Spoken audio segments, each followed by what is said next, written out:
Shalom, shalom à tous et bon matin, bon début de semaine. Nous sommes les fils du ministère CRI et nous vous souhaitons la bienvenue à la première épisode de l'émission qui s'intitule À la table du roi. Nous voulons d'abord honorer, avant de commencer, nous voulons honorer la présence de chaque personne qui vont nous suivre ce matin ainsi que notre couverture spirituelle, la prophétesse élect Laetitia Béleke.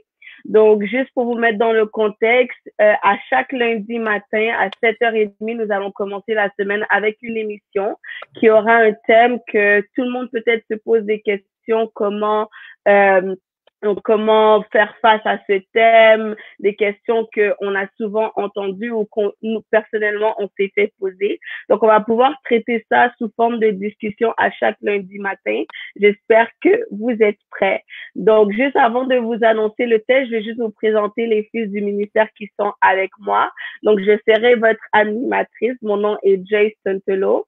J'ai avec moi Eunice Mosantou.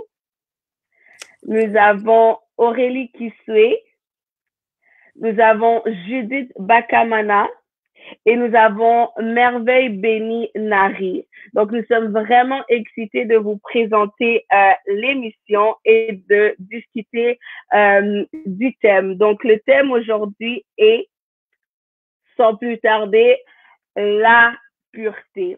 La pureté, c'est quelque chose qu'on se pose, peut-être on a souvent entendu, on a souvent vu dans la Bible, et un cœur pur, soit pur, ou quoi que ce soit, où on nous a souvent enseigné de marcher dans la pureté, d'être pur, mais on nous a peut-être qu'on t'a jamais dit personnellement qu'est-ce qu'est la pureté. Donc, avant d'aller plus loin, on voudrait juste définir en quelques mots la pureté. Donc, je vais laisser à mes sœurs, donc, le droit de parole. Elles peuvent parler comme elles veulent et ensuite, je vais dire aussi qu'est-ce que moi j'en pense. Donc, on pourrait commencer avec Aurélie.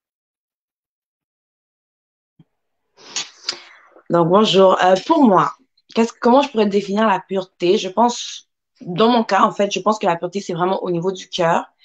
C'est lorsqu'on est capable de préserver son cœur pour l'œuvre de Dieu, ben, pour Dieu, en fait. Euh, on sait que dans la Bible, on nous enseigne de protéger, de garder notre cœur plus que toute autre chose, parce que c'est de là que ça vient les sources de la vie. On sait que c'est Dieu qui donne la vie. Donc, lorsqu'on on laisse notre cœur exposé à tout ce que nos pères dans la foi nous ont enseigné, l'apôtre Paul, lorsqu'il nous dit d'éviter les querelles, d'éviter les maisons où comme il y a trop de discussions et tout, je paraphrase vraiment, mais c'est ça, donc c'est pour éviter d'exposer nos cœurs à certaines blessures, certains états de cœur. Peut-être qu'après une certaine conversation, tu peux être fâché, tu peux être triste ou quoi. Et maintenant, quand l'état de ton cœur est affecté, c'est là que tu as du mal à être en connexion avec la personne qui donne la vie, justement, qui est Dieu. Donc, c'est vraiment par rapport à l'état de cœur. Amen. Donc, Aurélie a dit que c'est l'état de cœur. Je voudrais entendre aussi les autres. Qu'est-ce que vous en pensez? Vous êtes d'accord? Vous n'êtes pas d'accord? Vous voulez rajouter? Allez-y, on vous écoute. Moi, de ma part, ce que je peux ajouter par rapport à ce que Aurélie a dit, par rapport à sa définition. Donc, quand on parle d'une relation pure ou on parle d'une vie pure, c'est une vie qui sévit simplement, qui ne transgresse pas la loi de Dieu, qui ne fait pas de choses qui ne plaît pas à Dieu. Donc, une vie pure, c'est vivre à l'écart du péché, ne pas commettre ou ne pas transgresser en fait la loi de Dieu. Amen. Donc, tu dis quelque chose de vraiment important. Merveille t'a dit transgresser la loi de Dieu. Je vais pas tout de suite me prononcer parce que quand je m'y mets, je parle. Donc, je vais d'abord laisser mes autres sœurs qui ont quelque chose à dire aussi. Edith, comment tu peux définir la pureté en tes propres mots? Je trouve que mes sœurs ont déjà très bien défini qu'est-ce qu'était la pureté. Pour juste rajouter un petit point, la pureté pour moi, c'est vraiment l'état de ton esprit en fait. Fait que tu dois pas être souillé, tu dois pas être sale aux yeux de Dieu. C'est vraiment l'état de quelqu'un qui est assez propre pour que le Saint-Esprit puisse habiter en lui vraiment, parce que la Bible dit que on est le corps du Saint-Esprit, le temple, pardon, le temple du Saint-Esprit. Donc, c'est juste ça que je voulais rajouter. C'est vraiment un endroit où le Saint-Esprit se réjouit d'habiter. Amen, amen, très vrai. Judith? Alors pour moi, je dirais la pureté, c'est, si je peux définir comme ça, la pureté, c'est c'est un mode de vie qui fait en sorte qui peut nous, c'est un mode de vie sans tâche en fait. C'est qui fait en sorte que de, ça nous éloigne de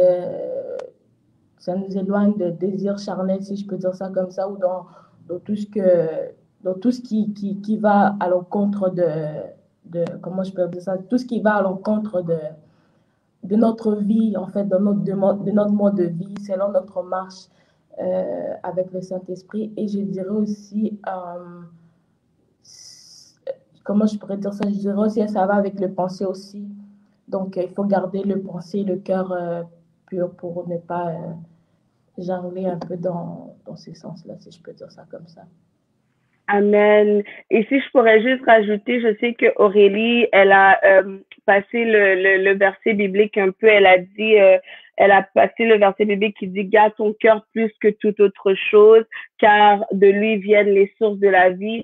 Et ensuite, Merveille, elle a dit que la pureté t'emmenait à ne pas transgresser les lois de Dieu. Et Eunice a confirmé cela, et Judith vient de dire que aussi, que la pureté aussi va jusqu'à nos pensées. Et je crois qu'il faut d'abord comprendre que un élément à l'état pur, c'est un élément qui ne s'expose pas aux souillures, vous voyez. Donc, selon peut-être, quand on entend peut-être dans la science, un élément à l'état pur, c'est quelque chose qu'on n'a pas transformé, on n'a pas touché ou quoi. Et c'est la même chose pour l'état pur. Donc, c'est quelque chose qui, le cœur pur, donc la pureté, c'est quelque chose qui ne s'est pas accordé avec peut-être une souillure ou qui, jour après jour, donc une personne qui marche dans la pureté, c'est souvent une personne qui, jour après jour, s'expose aux bonnes choses et non aux choses qui viendraient pour la souiller. Et on voit que comme Aurélie a dit, donc garde ton cœur plus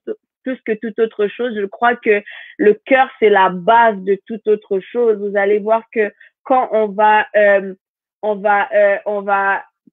avoir quelque chose fort dans notre cœur. Par exemple, si on pense à quelque chose vraiment fort, comme on ressent quelque chose fort dans notre cœur, ça monte jusqu'à nos pensées et on arrive même à poser cet acte. Et c'est pour ça que je confirme aussi que vraiment la pureté commence dans le cœur. C'est un état de cœur qui ensuite, comme Eunice dit, donc on est le temple du Saint-Esprit qui nous fait d'abord, qui monte à nos pensées, donc on doit être pur et ensuite nous emmène à poser des actes afin que le Saint-Esprit puisse vraiment demeurer en nous. Mais maintenant, la question, c'est que j'ai l'impression qu'on parle tellement de la pureté comme si c'est quelque chose de tellement facile, de comme quelque chose que je peux juste dire à quelqu'un, ben, sois pur ou marche dans la pureté. Mais maintenant, ma question, ça serait, qu'est-ce qu'on doit faire en fait pour vivre dans la pureté? Je crois qu'on nous a tellement dit, et un cœur pur, ou des fois même peut-être qu'on se les fait dire, on s'est fait dire, tu dois avoir un cœur pur, ton cœur n'est pas pur, tu dois avoir un cœur pur, mais qu'est-ce que je dois faire pour vivre dans la pureté? Je vois Merveille qui hésite, j'allume mon micro, j'allume pas mon micro, vas-y, on t'écoute. Merci beaucoup, Joyce, pour la parole. Donc, comment vivre dans la pureté? Donc, comme David, le roi David l'avait si bien posé durant sa marche avec Dieu, il s'est demandé comment est-ce qu'un jeune homme peut vivre dans la pureté, garder sa vie pure. Et avec réflexion, il s'est rendu compte que pour vivre dans la pureté, il faut connaître la parole de Dieu. Il faut connaître ce que Dieu veut. Parce que si tu ne fais pas ce que Dieu veut, c'est alors que tu tombes dans l'impureté. En connaissant la parole de Dieu et bien sûr avec l'aide du Saint-Esprit, tu sauras marcher en faisant ce que Dieu attend de toi. Donc, c'est comme ça aussi qu'on vit dans la pureté. Amen. Amen. Je suis tout à fait d'accord avec Merveille. Donc, c'est ça, comme elle disait, en connaissant la parole de Dieu, en la mettant en pratique, en ayant une communion avec le Saint-Esprit. Parce que des fois, de notre propre force, c'est toujours impossible de le faire. Mais lorsque tu marches en communion avec le Saint-Esprit, lui-même va te révéler les choses qui sont mal et qui sont bien. Donc, et les choses en fait, il va t'empêcher de faire beaucoup d'erreurs, en fait, qui va justement, qui pourraient euh, faire en sorte que tu sois exposé, que tu exposes ton cœur. Mais avec le Saint-Esprit, il va te permettre d'éviter ces moments-là. Amen. C'est vrai qu'est-ce que Aurélie a dit, de notre propre force, ça peut être difficile. Même la Bible dit, la Bible dit que c'est important de prier et de veiller pour ne pas tomber dans la tentation parce que la chair, elle est faible, mais l'esprit est disposé. Donc, vraiment, de rester en communion, comme elle a dit, et de prier aussi beaucoup pour pour préserver cette pureté. Amen. Wow. En fait, ça résume, pour moi, vraiment, ça résume un peu tout ce que vous avez dit, mais c'est juste que je pourrais dire que demeurer dans la prière aussi, ça peut beaucoup aider, comme vous le savez tous. Euh, Prier, demander toujours la volonté du Saint-Esprit de nous garder, en fait, pur, de protéger, en fait, notre cœur, vraiment, là, parce que on sait tous que c'est vraiment là qui est la source. Si je peux dire, comme dans Matthieu 26, 41, veillez, priez afin que vous ne tombez pas dans la tentation, que l'esprit est bien disposé, mais la chair est faible. Donc, on sait tous que la chair est faible, donc il faut vraiment comme prier afin que Dieu, le Saint-Esprit, Dieu, nous conduit vraiment dans cette lignée-là, si je peux dire comme ça. Donc, c'est un peu ça. J'aimerais, si Amen. tu me permets, Joyce, ajouter Oui, quelque chose. vas-y. C'est que on peut prier, on peut connaître la parole de Dieu, mais si on ne pose pas acte, si on ne fait pas une action, par exemple, si ton impureté est liée à un endroit, tant que tu ne quittes pas cet endroit-là, tu peux prier, tu peux lire la parole de Dieu, tu vas toujours rester dans l'impureté. Alors, quand on te demande de quitter, il faut quitter pour que tu sois dans la pureté. Sinon, tu vas continuer dans l'impureté. Amen, amen. C'est très important ce que Merveille, la sœur Merveille vient de dire parce qu'elle a dit que comme mes sœurs ont si bien donné des conseils pour quelqu'un qui aimerait vivre dans la pureté, donc prie, prie soit dans l'intimité avec le Saint-Esprit, veille et prie, mais elle a vraiment touché un point qui explique bien qu'il y a des actions aussi à poser. Donc, la Bible dit même, je donnais un exemple, mais la Bible dit fuyez l'impudicité. Donc, ne reste pas là et seulement prie et demande à Dieu, mais fuis parce qu'il y a une action à poser. Il y a quelque chose que toi aussi, tu dois le faire. Et c'est comme Eunice, elle disait, l'esprit est disposé, mais la chair est faible. Alors, il faut que, je sais que par exemple, cet entourage-là, exemple, quand j'arrive dans ce milieu-là, on dirait que je me bats tellement à rester pure, à avoir des bonnes pensées ou à faire des bons actes. Alors, je dois poser l'action de me séparer ou de limiter cet accès-là à cet entourage parce que je désire être pure et je crois que mes sœurs ont touché des vraiment bons points, mais moi, les deux points que j'aimerais juste souligner, le premier point, ça serait d'abord la communion avec le Saint-Esprit. Je crois qu'il faut d'abord comprendre que Dieu, lui seul est pur. Lui seul est parfaitement pur. Donc, lui seul, donc sa pureté n'est sans faille. Donc, tu peux jamais voir, on pourra jamais se réveiller et dire, oh, Dieu était moins pur que hier ou Dieu était plus pur que hier. Non, parce qu'il est pur, il a la pureté parfaite. Et je crois que en se rapprochant de Dieu, on se rapproche en fait de son image, de sa ressemblance. On lui permet de nous transformer à son image et de recevoir sa nature. C'est la première chose que je voulais souligner. Et la deuxième chose aussi que je voulais souligner, c'est comme par exemple, comment je pourrais dire ça? C'est comme par exemple, il faut le désirer. Il faut désirer parce que David a dit dans la Bible, Seigneur, crée en moi un cœur pur. Je crois que chaque jour, quand on se réveille, je crois que même chaque fois que tu y penses, si on le demande au Saint-Esprit de nous purifier, de nous donner un cœur pur. Je crois réellement que il est capable de le faire. Le Saint-Esprit est capable de le faire. Et lorsque on désire cette chose, je crois que Dieu, quand il voit que ses enfants sont en train de désirer sa nature, sont en train de désirer être comme lui, il peut seulement donner parce qu'il se dit, mais il désire être meilleur encore. Mais merci les filles de nous avoir donné des conseils sur comment vivre dans la pureté. Mais souvent, lorsqu'on parle avec des gens seulement, des fois, on a des conversations avec certaines personnes et des fois, on entend quelques commentaires qui piquent un peu à l'oreille, qui me fait un peu sursauter, si je peux dire ça comme ça. Donc, j'aimerais que vous me dites, que vous me dites un peu qu'est-ce que vous en pensez et un conseil un peu aussi à cette personne qui a la même pensée, peut-être qu'on a déjà entendu. La première pensée, ça serait je suis imparfait. Donc, je suis pécheur, je suis imparfait. Est-ce que je peux vraiment être pur? C'est impossible pour un imparfait d'être pur. Donc, je vous laisse la parole. Dites-moi un peu, si vous entendez ça, qu'est-ce que vous répondez à cette personne qui a cette pensée-là un peu? On va commencer avec Judith. Pour moi, je dirais pour la première question, je suis imparfait. Je dirais, selon ma conviction, c'est les pensées d'une personne qui ne dépend pas vraiment de Dieu, en fait. Ne dépend pas du Saint-Esprit, si je peux dire ça comme ça.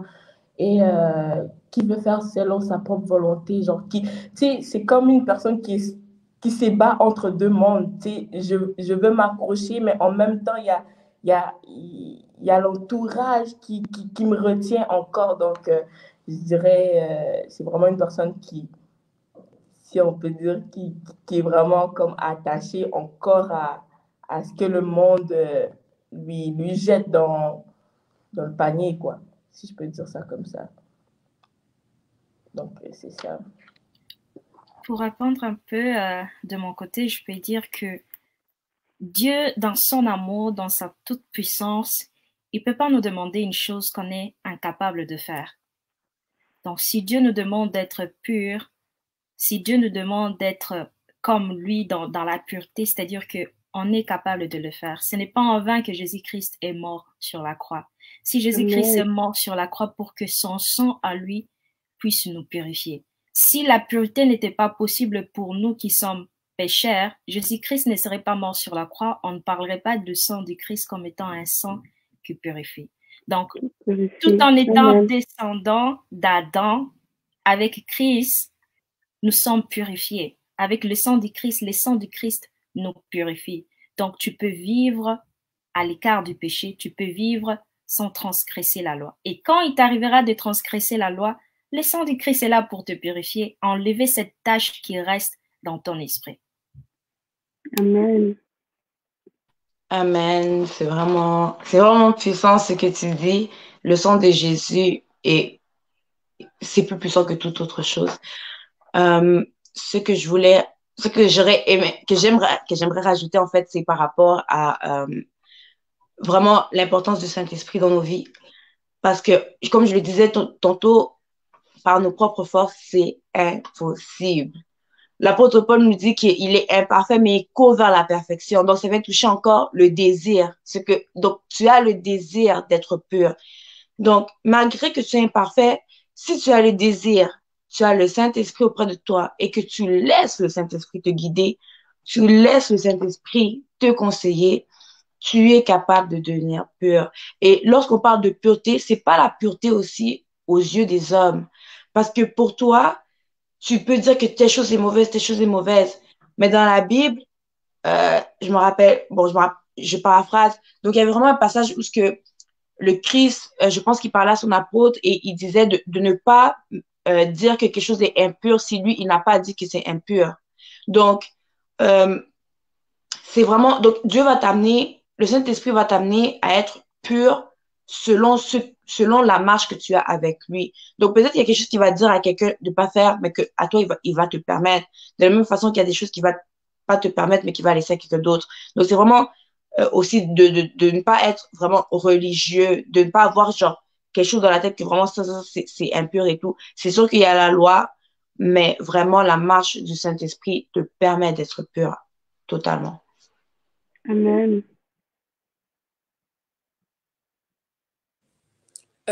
Sur ce point-ci, sur cette question, j'ai pas grand-chose à rajouter, sincèrement. Elles ont vraiment bien répondu à cette question.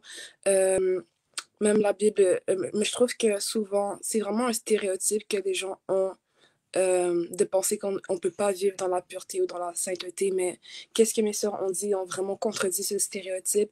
Puis même la Bible a dit, soyez parfaits comme votre Père Céleste est parfait. Donc ça rejoint un peu le point que Aurélie a dit de vraiment courir vers la perfection. Dieu, c'est vrai qu'on n'est pas parfait. L'être humain ne peut pas être complètement parfait comme Dieu l'est, mais on peut toujours courir vers la perfection, on peut toujours aspirer à cette perfection, avoir cette mentalité que non, je veux rester comme je veux être parfait. Vraiment, il faut vraiment que je trouve que ça reste dans la tête. Si ça reste dans notre tête, je pense que ça va fonctionner. Amen, amen. Et si je peux juste compléter ce que vous avez dit, donc Eunice et Aurélie, elles ont dit, donc l'apôtre Paul a dit, je cours vers la perfection, et la perfection, c'est Jésus-Christ lui-même. Donc, je cours vers Jésus-Christ. En courant vers Jésus-Christ, je me rapproche de son image. En courant vers Jésus-Christ, je me rapproche d'être parfait. Je ne serai jamais parfait parce que, à cause que Adam et Ève donc ont mangé le fruit interdit et on n'est plus parfait à cause de ça, mais je cours vers la perfection, donc je cours vers Jésus-Christ qui est la perfection. Et en courant vers Jésus-Christ, je dispose mon cœur, je dispose mes pensées, je dispose mon être entier à être comme Jésus-Christ et à être donc Jésus-Christ qui est pur. Donc on voit sa marche sur la terre des hommes. Des fois on peut dire oh mais Dieu, c'est normal, il est Dieu, mais Jésus-Christ a été exposé à même pire que nous des fois et il a pu rester pur, il a pu être pur en toutes choses. Donc, c'est notre exemple parfait et en courant vers lui, on se rapproche de lui et on se dispose seulement à être comme lui. Mais maintenant, je voudrais juste on voudrait un peu plus pousser un peu vers les jeunes un peu parce que des fois les jeunes on entend vous êtes trop sérieux, vous êtes trop spirituel, vous êtes trop et souvent on a souvent entendu un jeune qui dit ben ces choses-là c'est pour les vieux. Ces choses-là c'est pour les vieux. Laisse-moi un peu vivre comme on dit YOLO donc je vis seulement une fois, donc laisse-moi vivre maintenant et ensuite peut-être plus tard je serai pur. Donc qu'est-ce que vous répondez à un jeune qui vous dit donc la pureté c'est pour les vieux, moi je suis encore jeune. Je vous écoute. Moi c'est très simple. Comme on l'a dit souvent tantôt, c'est le Saint-Esprit qui permet de préserver ta pureté. Donc qu'est-ce que je veux dire à ce jeune, c'est que tout simplement, le Saint-Esprit ne se limite à personne. Vraiment, il touche tout le monde, littéralement tout le monde. Donc, non, c'est pas pour les vieux, c'est pas pour les vieux, pardon. La pureté, c'est aussi pour toi, jeune, parce que le Saint-Esprit peut aussi te toucher pour préserver cette pureté en toi. Amen. Merveille. Je veux t'entendre sur ce point. Bien sûr, merci Joyce. Ce que la pureté n'est pas reliée au corps, parce qu'on parle de l'âge, on parle de la chair. La pureté est reliée à l'esprit. C'est l'esprit qui est purifié et on voit cette manifestation au travers de notre chair. Pour dire que la pureté n'est pas question d'âge, ce n'est pas question de chair, mais c'est question d'esprit. C'est ton esprit qu'on veut purifier pour enlever une tâche qui est restée à cause du péché. Lorsque tu es purifié, le sang de Christ, cette pureté se voit maintenant au travers de ton corps.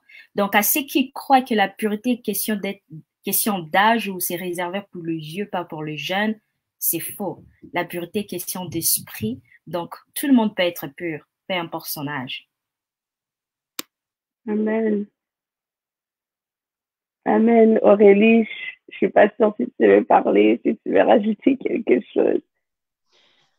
Bon, ben, c'est ça, la pureté. c'est possible aux jeunes et moi, j'aimerais encourager des jeunes qui se trouvent à l'extérieur. Sincèrement, j'ai souvent entendu, avant que je donne ma vie à Christ, j'ai vraiment souvent entendu des gens qui me disaient, oh non, moi, je vais vivre un peu et bon, je suis jeune encore, je vais vivre à 40 ans, je vais me consacrer, je vais rentrer à l'église, je commence à prier et tout. Pour les gens qui seraient dans ce bassin-là et qui pensent que vraiment la pureté, c'est pour les vieux, je veux vous encourager en fait à revoir votre pensée, à revoir votre façon de penser parce que la réalité est que tu ne connais pas ton lendemain. Premièrement, tu ne sais pas si Dieu va te prêter vie jusqu'à 40 ans. Ensuite, à 40 ans, tu es rendu avec une maison, tu es rendu avec des enfants, tu es rendu avec des dettes, tu es rendu avec un mari. Donc, tu sais tellement pas qu'est-ce que la vie va t'apporter. Et ça serait vraiment dommage, en fait, de devoir attendre jusqu'à 40 ans pour vivre l'éternité sur Terre. Parce que lorsque tu donnes ta vie à Christ, il te donne, et étant co-héritier du Christ, il te donne accès à son héritage. Et l'héritage, c'est pas seulement quand tu vas mourir, c'est maintenant sur la Terre. Donc, tu peux prendre part à l'éternité le plus tôt possible sur cette terre. Et on sait que notre Dieu est un Dieu illimité. Il nous réserve tellement de grandes choses. Imagine-toi donner ta vie à Christ, je sais pas, à 16 ans, 17 ans, et être le prochain Jeff Bezos de Amazon. Parce que tu as donné ta vie à Christ, il te fait faveur, oh, tu conduis une multinationale. Et, qui sait, tu marches dans la rue, tu vois un malade, tu pries pour lui, tu le guéris à l'âge de 20 ans. Mais pourquoi il faut attendre jusqu'à 40 ans? Pourquoi tu devras attendre jusqu'à 40 ans pour vivre les merveilles de Dieu dans ta vie, pour vivre la faveur de Dieu dans ta vie? Je trouve que ce serait vraiment dommage et ce serait une perte de temps. Et aller à Christ, c'est la meilleure chose que tu peux faire. Donc, moi, j'encourage vraiment les jeunes à donner leur vie à Christ le plus tôt possible pour justement être capable d'enjoy cette vie-là le plus tôt possible et non pas peut-être, et non pas peut-être à 40 ans parce qu'on ne sait pas qu'est-ce qui va arriver jusqu'à 40 ans. Amen. Et si je pourrais juste conclure cette petite pensée par un verset biblique, la Bible dit que c'est Paul qui parle à Timothée et il dit que personne ne méprise sa jeunesse, mais soit un modèle pour les fidèles en parole, en conduite, en charité, en foi et en pureté. Des fois, on entend tellement que, oh, mais la Bible, c'était dans un autre temps, c'était dans un autre monde, c'est pas notre époque, mais on voit que Timothée ici est très jeune. Mais Paul lui dit, sois un exemple pour tes pères, sois un exemple pour les fidèles qui étaient très vieux aussi, qui étaient des personnes qui avaient déjà vécu la vie avec Jésus. Mais Paul dit à Timothée, sois un exemple en pureté. Ça veut dire que le jeune, tu peux être un exemple pour les autres. Tu peux être un exemple pour ceux qui sont autour de toi, mais que peu importe l'âge, peu importe le genre de la personne, peu importe la culture de la personne, tu peux être un exemple. Et on va juste terminer par Judith. J'aimerais juste que tu nous dises, je crois qu'on a déjà touché que oui, c'est possible de perdre sa pureté, mais un petit conseil en 1 minute, que si quelqu'un perd sa pureté, comment donc qu'est-ce que je fais? Comment je peux retrouver ma pureté? Comment on peut retrouver sa pureté? Moi, je dirais que c'est par confesser, en fait, que vous avez, en fait quelque chose qui n'était pas bon. Vous êtes tombé, maintenant c'est le temps de se relever, en fait. Je dirais aussi aller dans la présence de Dieu, aller dans l'intimité, dans votre intimité, pour lui parler, en fait. C'est comme si vous avez une conversation avec une amie, tu dis, écoute, j'ai fait ci, mais maintenant, c'est comme si tu faisais l'inverse, tu allais vers Dieu pour lui dire que, papa, je suis tombée, me voici, je suis prête à refaire encore cette marche-là. Comme Dieu lui-même, c'est un Amen. Dieu, c'est un Dieu qui prend tout, en fait, qui nous embrasse, qui nous fait toujours des câlins pour nous dire, OK, c'est correct, mais ne recommence pas la prochaine fois. Mais je crois que si je pourrais dire, va dans ton lieu d'intimité, réponds-toi avec un cœur sincère, demande à Dieu pardon, puis avance. Donc, Amen. Amen. Et je voudrais juste nous laisser sur un passage biblique qui dit, mais si nous marchons dans la lumière comme il est lui-même dans la lumière, nous sommes mutuellement en communion et le sang de Jésus, son Fils, nous purifie de tout péché. Donc, j'aimerais juste dire à quelqu'un ce matin que peut-être tu t'es retrouvé, durant notre conversation, tu t'es retrouvé que tu as vu que peut-être tu étais peut-être pur avant, mais tu ne marches plus dans la pureté ou quoi que ce soit. Mais j'aimerais juste te dire que le sang de Jésus est disponible, que la grâce surabonde le péché. On ne conseille pas de s'exposer au péché, mais si par mégarde ou même ça arrive qu'on pêche, le sang de Jésus est disponible, alors purifions-nous, demandons, comme Judith a dit, répentons-nous, demandons que le sang de Jésus nous purifie et le sang de Jésus est toujours disponible pour toi et pour moi. Donc, je voudrais juste finir avec une courte prière.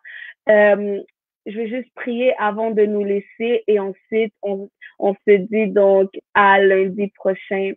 Éternel Dieu, nous te disons merci encore pour ta présence. Merci parce que je sais que au travers cette discussion, tu as permis à un cœur, Seigneur Dieu, de se repentir et encore, Éternel Dieu, Papa, de désirer encore plus ta pureté. Yahweh, nous prions, Seigneur Dieu, Papa, que tu puisses encore nous fortifier, que tu puisses fortifier chacun d'entre nous afin que nous puissions encore courir vers toi, courir vers la perfection, courir vers toi, Jésus.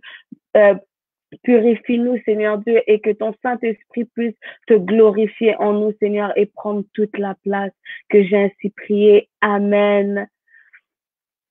Amen. Amen. Shalom, on se retrouve lundi prochain à 7h30. Invite un bien-aimé, parle à quelqu'un. Je crois que vous allez encore être bénis. Shalom, shalom. Shalom.